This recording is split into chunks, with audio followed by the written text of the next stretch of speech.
ఇక మన తెలుగు రాష్ట్రాల విషయానికి వస్తే ఆల్రెడీ కొన్ని సర్వేలు చెప్పాయి తెలంగాణలో కాంగ్రెస్కు దాదాపు 7 స్థానాలు రావచ్చు, బీజేపీ కాంగ్రెస్ బీజేపీ పోటాపోటీగా ఉండొచ్చు. కానీ 10 సంవత్సరాలు రాష్ట్రాన్ని పాలించినటువంటి బీఆర్ఎస్ పరిస్థితి మాత్రం చాలా దారుణంగా ఉంది, 0 ఇచ్చున్నారు. సో సర్వే రిజల్ట్స్ కూడా అదేవిధంగా, పల్స్ కూడా పబ్లిక్ పల్స్ కూడా అదే విధంగా వస్తుంది. ఎక్కడ చూసినా కూడా బీఆర్ఎస్కి కనీసం 1 స్థానం కూడా ఇచ్చే పరిస్థితి లేదు. దాదాపు 10 సంవత్సరాల పాటు రాష్ట్రాన్ని పాలించిన ఒక పార్టీ ఈరోజు కనీసం 1 లోక్సభ స్థానాన్ని కూడా దక్కించుకోలేకపోవడం విచారకరమని మనం చెప్పుకోవచ్చు. మరి ప్రజల్లో వ్యతిరేకత, లేకపోతే ప్రజలు అనుకున్న స్థాయిలో వాళ్ళు పరిపాలన అందించలేదా, లేదా కేవలం హైదరాబాద్ మీద మాత్రమే దృష్టి పెట్టి మిగిలిన గ్రామీణ ప్రాంతాలని విస్మరించారా, ఇలా రకరకాల ప్రశ్నలు అందరి మెదడులోనూ తలెత్తుతున్నాయి. సో ఏది ఏమైనప్పటికీ తెలంగాణలో కూడా ఈసారి అంటే ఆల్రెడీ అసెంబ్లీ అయిపోయింది, సీఎం రేవంత్ రెడ్డి ఇప్పుడు అక్కడ ఉన్నారు. కానీ లోక్సభ స్థానాలకు విషయానికి వస్తే కాంగ్రెస్కి బీజేపీకి టైట్ ఫైట్ అని చెప్పి చెప్తున్నారు. సో రిజల్ట్స్ కూడా మనకు అదేవిధంగా కనిపిస్తున్నాయి. ఇకపోతే మనం ఏపీ గురించి మాట్లాడదాం. సో ఏపీలో ఈసారి మాత్రం పక్కాగా ఫైట్ గ్యారంటీ అనే విషయం ఆల్రెడీ ఎలక్షన్స్ ముందు నుంచే మనకు నాంతూ వస్తుంది. ప్రజలు ఎవరిని పలకరించినా కూడా ఈసారి చెప్పలేమండి. అంటే ప్రతిసారి కూడా పలానా పార్టీదే విజయం అని చెప్పే వాళ్ళందరూ కూడా ఈసారి చెప్పలేమండి, చెప్పలేని పరిస్థితి అన్నారు. స్వయంగా సాస్ టీం కూడా ఏపీలోని అనేక నియోజకవర్గాల్లో పర్యటించింది, అక్కడ ఉన్నటువంటి ప్రజాభిప్రాయాలు తెలుసుకునే ప్రయత్నం చేసింది. అదే రిజల్ట్ను ప్రజలకు కూడా అందించే ప్రయత్నం చేశాం. సో అందులో భాగంగా మనం కూడా ఎక్కడైతే కొన్ని నియోజకవర్గాల్లో పర్యటించామో ఆ నియోజకవర్గాలు కూడా ప్రజలు ఏది కూడా స్పష్టంగా చెప్పలేని పరిస్థితి.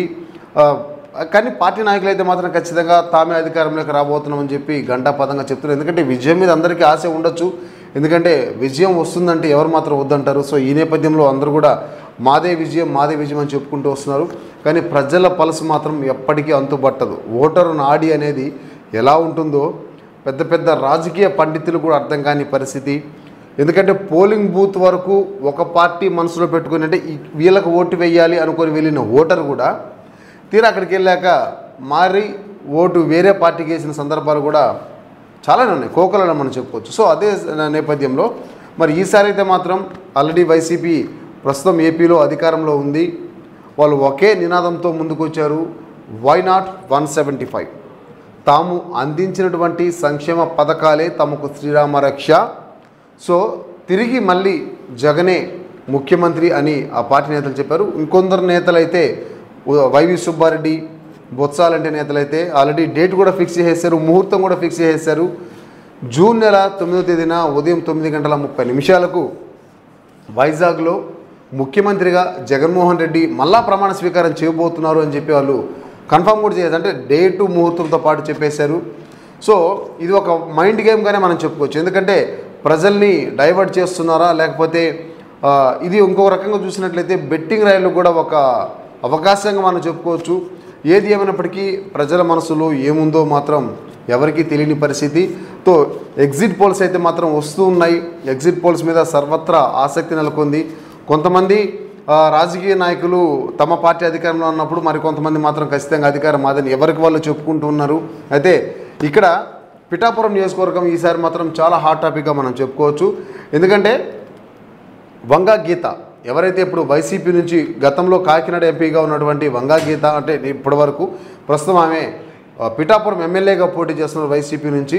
పవన్ కళ్యాణ్ అక్కడ జనసేన అధినేత పవన్ కళ్యాణ్ ఇక్కడ పోటీ చేస్తున్నారు. ఈ నియోజకవర్గం ఎందుకు ఇంత ప్రత్యేకమైందంటే ఈ ఇద్దరు నేతలు ఎవరైతే వంగా గీత పవన్ కళ్యాణ్ ఉన్నారో 2014లో ప్రజారాజ్యం పార్టీ పెట్టినప్పుడు వీళ్ళిద్దరు కూడా ఒకటే పార్టీలో కలిసి పనిచేశారు.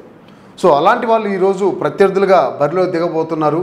మరి అక్కడికి కూడా సాస్ టీవీ బృందం అక్కడికి వెళ్ళింది. ఎవరు పలకరించినా ఖచ్చితంగా గెలిచేది, అంటే పవన్ కళ్యాణ్ గెలిచేశాడు, కేవలం మేము మెజారిటీ కోసం ఎదురు చూస్తున్నామని చెప్పి అక్కడ ప్రజలు కూడా మనకు చెప్పారు స్పష్టంగా. ఆ వీడియోస్ కూడా మనం టెలికాస్ట్ చేసాము, అందరూ కూడా చూసే ఉంటారు. సో ఏది ఏమైనప్పటికీ ఇట్లా కొన్ని నియోజకవర్గాల్లో పిఠాపురం కావచ్చు, అదేవిధంగా నరసరావుపేట, ఇక్కడ నెల్లూరు సిటీ ఎమ్మెల్యేగా పనిచేసినటువంటి అనిల్ కుమార్ యాదవ్ ఈరోజు నరసరావుపేట ఎంపీగా బరిలో దిగారు.